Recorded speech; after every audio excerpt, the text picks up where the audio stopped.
नमस्कार दोस्तों, मैं सुशील कुमार जांगीड़ आपको इस वीडियो में आरपीएससी द्वारा आयोजित साइंस सेकंड ग्रेड के पेपर को हल करके बताऊंगा। वीडियो आप एंड तक जरूर देखें। मैं इस लेक्चर में आपको केमिस्ट्री के क्वेश्चन को प्रूफ के साथ हल करके बताऊंगा। हम ले रहे हैं केमिस्ट्री के क्वेश्चन नंबर 21। निम्नलिखित में से कौन सा यौगिक एरोमेटिक नहीं है? तो देखो, फर्स्ट ऑप्शन जो है ये ट्रोपोलियम धनाइन है, ये एरोमेटिक होता है। सेकंड ऑप्शन में थर्ड जो है ये साइक्लोपेंटाडाई इनाइल है, ये भी एरोमेटिक है। फोर्थ ऑप्शन एजुलिन, ये भी एरोमेटिक है। तो यहां पर अपने राइट आंसर हो जाएगा ऑप्शन नंबर सेकंड, ये एरोमेटिक नहीं है। नेक्स्ट, दहन के पश्चात 44 ग्राम कार्बन डाइऑक्साइड उत्पन्न करने के लिए मेथेन के आवश्यक मोलों की संख्या है। तो देखो, मेथेन को जब हम जलाते हैं तो यहाँ पर मेथेन का 1 मोल ऑक्सीजन के 2 मोल के साथ जलकर 1 मोल कार्बन डाइऑक्साइड और 2 मोल जल देता है। कार्बन डाइऑक्साइड 1 मोल मिलती है और 1 मोल कार्बन डाइऑक्साइड का भार होता है 44 ग्राम। यानी 44 ग्राम कार्बन डाइऑक्साइड हमें अगर उत्पन्न करनी है तो हमें मेथेन के कितने मोल की आवश्यकता होगी? सिंगल। तो यहां पर आंसर हो जाएगा 1 मोल।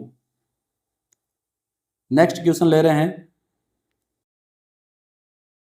निम्नलिखित उत्क्रमणीय अभिक्रिया पर विचार कीजिए जो कि साम्य अवस्था में है। ये 11th केमिस्ट्री के इक्विलिब्रियम वाले चैप्टर से लिया गया क्वेश्चन है, डायरेक्ट पूछा है। देखो, ये रिएक्शन है, इसमें NO2 N2O4 बना रही है और रिएक्शन उष्मा सेपी है। साम्य पर विचार करना है और प्रेक्षण देखो क्या है। पहला है, ताप घटाने पर भूरे रंग की तीव्रता घटती है। यदि ताप घटाएंगे तो साम्य आगे की ओर जाएगा, यानी NO2 से N2O4 बनेगा और N2O4 क्या है? रंगहीन, तो भूरे रंग की तीव्रता घटेगी, सही है। दाब बढ़ाने पर ज्यादा N2O4 बनेगी। यहां पर आयतन में कमी हो रही है, 2 मोल से 1 मोल बन रहा है और आयतन में कमी होने पर दाब बढ़ाने पर साम्य आगे की ओर जाएगा, तो दाब बढ़ाने पर N2O4 ज्यादा बनेगी, सही है। ताप बढ़ने के साथ साथ साम्य अवस्था स्थिरांक का मान घटता है। ये अभिक्रिया ऊष्मासेपी है और ऊष्मासेपी अभिक्रिया का ताप बढ़ाने पर साम्य अवस्था स्थिरांक का मान घटता है। तो यहाँ पर तीनों ऑप्शन सही है, ए, बी और सी। अगला क्वेश्चन लेते हैं, 3D कक्षा के लिए नोडों की कुल संख्या। नोडों की कुल संख्या का फॉर्मूला है n-1। यहाँ 3D है और 3D के लिए n है 3 - 1 हो जाएंगे 2। अगला देखो, अगला क्वेश्चन है, कॉलम 1 में दी गई क्वांटम संख्याओं को कॉलम 2 में दिए गए उनके संगत कक्षकों के साथ सुमेलित कीजिए। देखो, यहां पर पहले में है n बराबर 2, l बराबर 1 यानी 2p। सेकंड में n बराबर 4, l बराबर 0 4s। थर्ड में n बराबर 5, l बराबर 3 तो 5 और l के लिए हो जाएगा f। डी में n बराबर 3, l बराबर 2 यानी 3D। तो पहले आएगा 2p यानी सेकंड, फिर आएगा 4s यानी फर्स्ट, फिर आएगा 5f यानी फोर्थ। तो अपने हैं second first fourth third, second first fourth third, जो सेकंड ऑप्शन है ये करेक्ट हो जाएगा, सेकंड फर्स्ट फोर्थ। तो अपने ऑप्शन जो सेकंड है ये करेक्ट हो जाएगा। चलते हैं अगले क्वेश्चन पर। ज्यादातर क्वेश्चन एनसीईआरटी बुक से लिए गए हैं और वहीं से दिए गए हैं। देखो, कॉलम फर्स्ट हाइड्रोकार्बनों की अभिक्रियाओं को कॉलम सेकंड की अभिक्रियाओं से सुमेलित कीजिए। यहां पर एन हेक्सेन से बेंजीन बन रही है, ये क्या हो रहा है?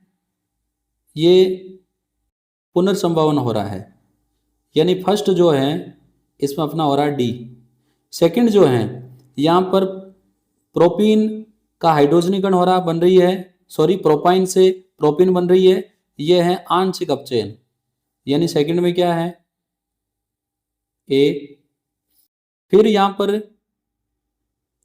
एथाइन से बेंजीन बन रही है, ये क्या है, चक्रीय बहुलीकरण, यानी थर्ड में क्या है, बी। तो DABC ये अपना कॉम्बिनेशन सही हो जाएगा। लास्ट वाला पूर्ण दहन है DABC, ऑप्शन जो फर्स्ट है ये करेक्ट हो जाएगा, DABC। अगला क्वेश्चन लेते हैं। निम्नलिखित अम्लों को उनके बढ़ते हुए अम्ल सामर्थ्य के क्रम में रखिए, तो जैसे जैसे विद्युत ऋणता घटती है, आकार बढ़ता है, वैसे वैसे अम्लता बढ़ेगी। तो ये क्रम हो जाएगा, सबसे ज़्यादा HI, सबसे ज़्यादा F। तो फिर कल बार आई ये वाला, ऑप्शन फर्स्ट इज करेक्ट।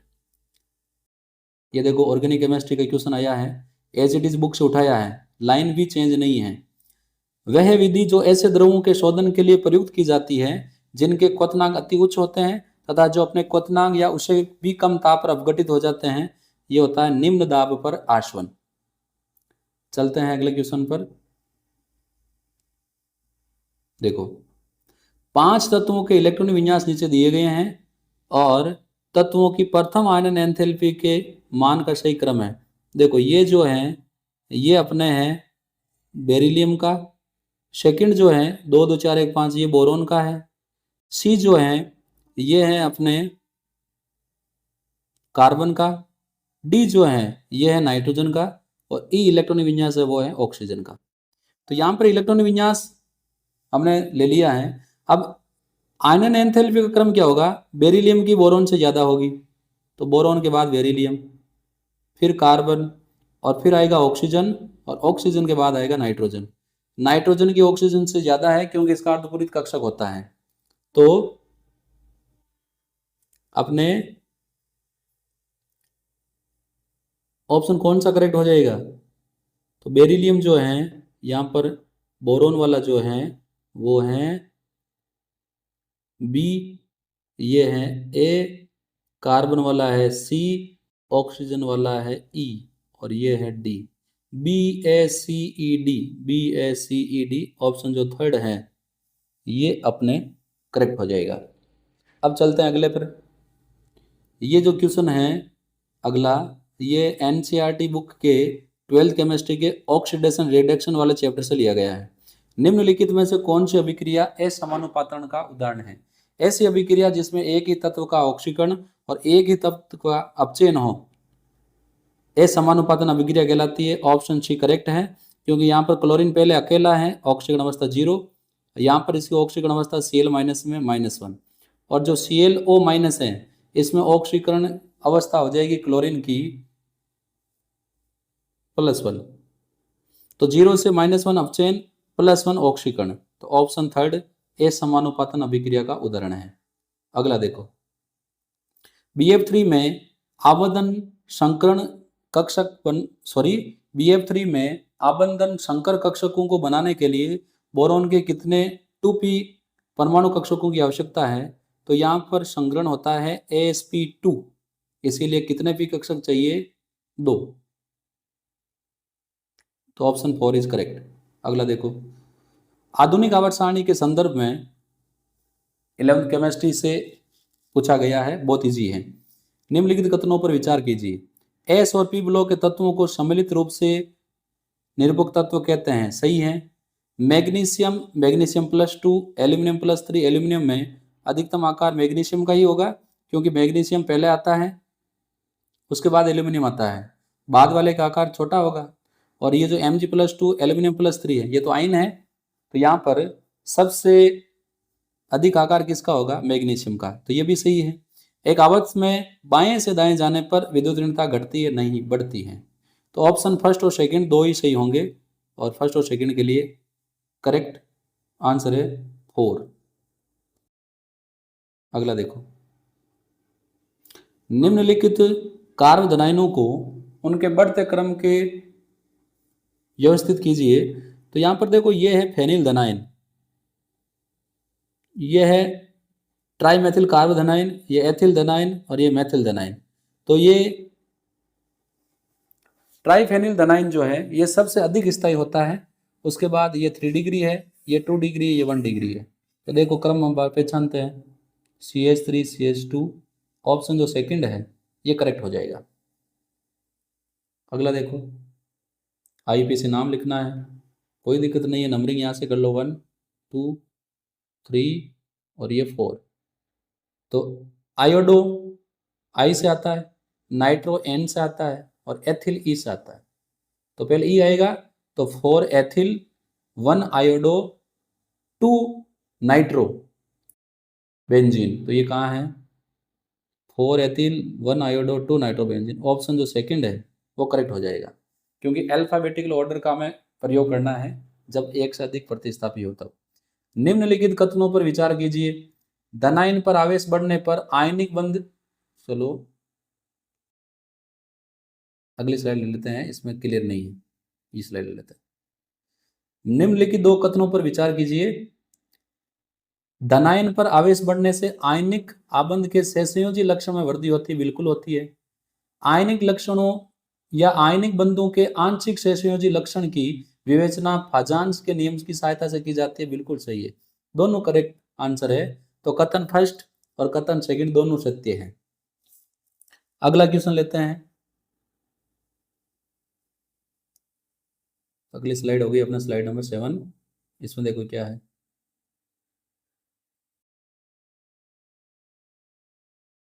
हाइड्राइडों के क्वथनांकों का सही क्रम है। तो यहाँ पर हाइड्राइडों के क्वथनांकों का जो सही क्रम है वो ये हो जाएगा, सबसे ज्यादा HF, फिर NH3, फिर H2S, फिर SiH4। करेक्ट आंसर हो जाएगा 4। निम्नलिखित कथनों पर विचार कीजिए। आरएनए समीकरण के लिए ln के 1/t के मध्य ग्राफ खींचने पर ढाल EA/r होता है, जहां E सक्रियण ऊर्जा और R सार्वत्रिक नियतांक है, सही है। जब कोई पदार्थ अभिक्रिया की दर को कम करता है तो उसको निरोधक कहते हैं, सही है। उत्प्रेरक अभिक्रिया की गिब्स ऊर्जा में परिवर्तन लाकर अभिक्रिया की दर को परिवर्तित करते हैं, गिब्स ऊर्जा में कोई परिवर्तन नहीं करते। तो फर्स्ट और सेकंड ही करेक्ट है, फर्स्ट ऑप्शन सही हो जाएगा। अगला है क्वेश्चन नंबर 108। एनसीईआरटी बुक से एज इट इज उठाया हुआ है। निम्नलिखित में से जल तेल इमल्सन के लिए प्रमुख पायस्य कारक है, तो यहाँ हो जाएगा काजल। एनसीईआरटी बुक में आया हुआ है, आप देख सकते हैं। अब चलते हैं आगे, सुमेलित करना है। ग्लिप्टेल ये होता है ethylene glycol plus phthalic acid यानी डी। बेकेलाइट होता है फिनोल फॉर्मेल्डिहाइड यानी बी। नाइलॉन 2 नाइलॉन 6 होता है 1,3 ब्यूटाडाइन सॉरी एमिनो कैप्रोइक अम्ल और ग्लाइसिन यानी ए। और अगला जो उन्ना एन है ये एथिलीन एक्रिलोनाइट्राइल 1,3 ब्यूटाडाइन यानी सी। तो DBSC ऑप्शन जो थर्ड है ये करेक्ट हो जाएगा। चलते हैं अगले क्वेश्चन पर। निम्नलिखित में से कौन सा धातु ऑक्साइड 1500 डिग्री सेंटीग्रेड से नीचे थर्माइट अभिक्रिया में एल्यूमिनियम द्वारा अपचयित नहीं होता? इसमें राइट है magnesium oxide. Next question, column first रसायन को कॉलम सेकंड जैविक कार्य से मिलाइए। तो टेट्रासाइक्लिन जो है, यहाँ पर टेट्रासाइक्लिन जो है ये होती है जीवाणु निरोधी यानी बी। फ्यूरासीन जो है ये होती है प्रतिरोधी यानी डी। सेकेरिन कृत्रिम अर्धध्रुवक्रमक है सी। और पेनिसिलिन है जीवाणुनाशी ए। तो B D C A option second है वो अपने यहाँ पर करेक्ट हो जाएगा। चलते हैं अगले क्वेश्चन पर। उपसय संयोजक यौगिकों के संदर्भ में निम्नलिखित में से कौन से कथन सही है? तो यहाँ पर देखो ये 3D का है, ये 4D का है, ये 5D का है। और जैसे जैसे सीरीज बढ़ती है क्रिस्टल क्षेत्र विपाटन बढ़ता है, सही है। अब ये जो लिगेंडों का सामर्थ्य ये सही नहीं है, ये ऐसे होता है CO CN NO2 और उसके बाद आता है H2। तो सेकंड सही नहीं है क्रम। डेल्टा T बराबर 4/9 डेल्टा ऑक्टोहाइड्रल, ये सही है। निम्न चक्रण अष्टफलकीय संकुलों में 2 युग्मित इलेक्ट्रॉन होते हैं, बिल्कुल सही है। जो निम्न चक्रण होते हैं उसमें T2G में कपलिंग होगी 1 2 3 4, एक युग्मित इलेक्ट्रॉन कितना हो गए 2। तो ऑप्शन फर्स्ट, थर्ड और फोर्थ सही है। फर्स्ट, थर्ड और फोर्थ यानी ऑप्शन फर्स्ट इज ओके। अगला क्वेश्चन देखो, ये रिएक्शन जानबूझ के एग्जामिनर ने दी है ताकि बच्चे जो हैं वो कंफ्यूज हो जाएं। परोक्साइड की प्रेजेंस में एल्कीन पर HCl का योग हो रहा है। परोक्साइड की प्रेजेंस में केवल HBr का योग ही एंटी मार्कोनिकोव के नियम के अनुसार होता है। यहाँ मार्कोनिकोव का नियम ही फॉलो होगा, कार्बोनाइन ही बनेगा। तो मध्यवर्ती में 2 डिग्री कार्बोनाइन बनेगा और उत्पाद में 2 क्लोरोप्रोपेन बनेगा। यानी जहाँ हाइड्रोजन ज्यादा है वहां जुड़ेगी हाइड्रोजन, तो हाइड्रोजन CH2 पर ज्यादा है तो यहाँ जुड़ जाएगा हाइड्रोजन यानी CH3, और यहाँ हाइड्रोजन कम है तो यहाँ जुड़ेगा क्लोरीन। तो ऑप्शन थर्ड करेक्ट हो जाएगा। आगे चलते हैं। निम्नलिखित में से अंतर हैलोजन यौगिकों के लिए असत्य कथन है। ये सभी अनुचुंबकीय प्रकृति के होते हैं, ये गलत है। प्रतिचुंबकीय भी होता है, तो ऑप्शन जो फर्स्ट है ये गलत है। सामान्यतः अंतर हैलोजन यौगिक हैलोजनों की अपेक्षा अधिक क्रियाशील होते हैं, ये सही है। सभी सहसंयोजित सही है। 298 केल्विन पर CLF के अतिरिक्त सभी वाष्पशील ठोस या द्रव है, ये भी सही है। तो यहां पर अपने करेक्ट आंसर हो जाएगा ऑप्शन फर्स्ट। क्वेश्चन नंबर अगला देखो 117वां। निम्नलिखित में से कौन से क्रिस्टलीय ठोसों के अभिलाक्षणिक गुण है? निश्चित ज्यामिति, तीव्र गलनांक, समदेशिकता, दीर्घपरासी अवस्था।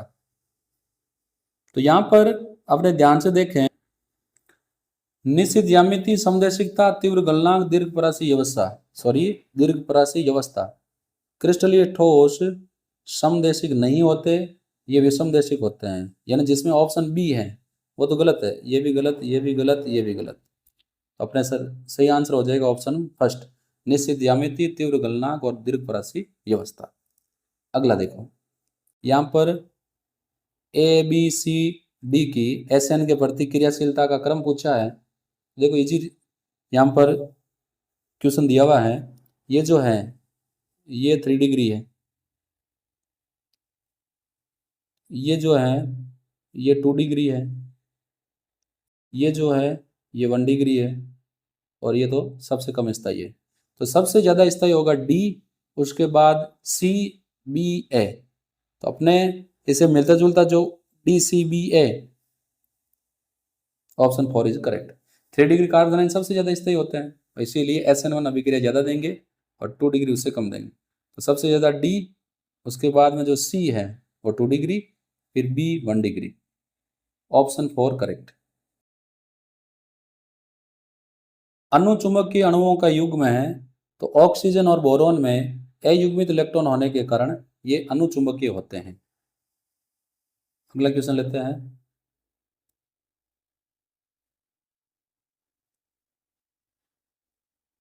ग्लूकोज का एपीमर है। मेनोज और ग्लेक्टोज ग्लूकोज के एपीमर होते हैं, तो राइट आंसर हो जाएगा मेनोज।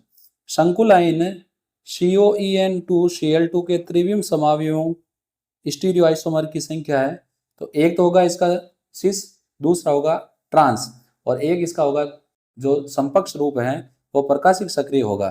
तो टोटल कितना हो जाएंगे 3। अगला क्वेश्चन देखो, ये तो सीधा सा 12th केमिस्ट्री के सॉल्यूशन वाले चैप्टर से लिया गया है, केवल डिजिट चेंज है। 2 ग्राम अवाष्पशील वैद्युत अनअपघट्य विलेय को 100 ग्राम बेंजीन में घोला जाता है, तो बेंजीन के क्वथनांक में 0.635 केल्विन की वृद्धि होती है। विलेय के मोल द्रव्यमान की गणना कीजिए। तो सीधा सा है डेल्टा TB बराबर KB इंटू मोललता। मोललता होती है विलेय की मात्रा अपॉन विलेय का अणुभार इंटू विलायक का भार, अगर ग्राम में है ऊपर किसे गुणा करेंगे 1000 से। ये TB नीचे आ जाएगा और MA चला जाएगा ऊपर, यानी MA अगर हमें ज्ञात करना है तो KB की वैल्यू रखो 2.53, विलेय की मात्रा 2 ग्राम, 1000 से करो गुणा, अपॉन डेल्टा TB हमें दे रखा है 0.653 क्वथनांक में वृद्धि, इंटू WB विलायक की मात्रा 100, जब आप इसको सोल्व करोगे तो आपके आंसर आएंगे 79.68 ग्राम पर मोल। अगला देखो क्वेश्चन, Na+2 Na के लिए ई नोड का मान 0.25 और ओरम के लिए ई नोड का मान 1.5 वोल्ट है, तो सेल का सेल स्थिरांक ज्ञात करना है। देखो ये है एनोड और ये है कैथोड, और सेल स्थिरांक क्या होता है, सेल स्थिरांक सेल विभव ये होता है ई of anode minus E of cathode. तो यहाँ पर ई सेल होता है ई of cathode minus E of anode. तो यहाँ पर कैथोड कौन है, निकल, और निकल के लिए है ABC। कैथोड ओरम है तो ओरम के लिए है 1.5 माइनस एनोड क्या है, निकल। तो देखो पहले वाला एनोड, फिर साल्ट ब्रिज और फिर कैथोड, और ई सेल होता है कैथोड का इलेक्ट्रोड विभव माइनस एनोड का।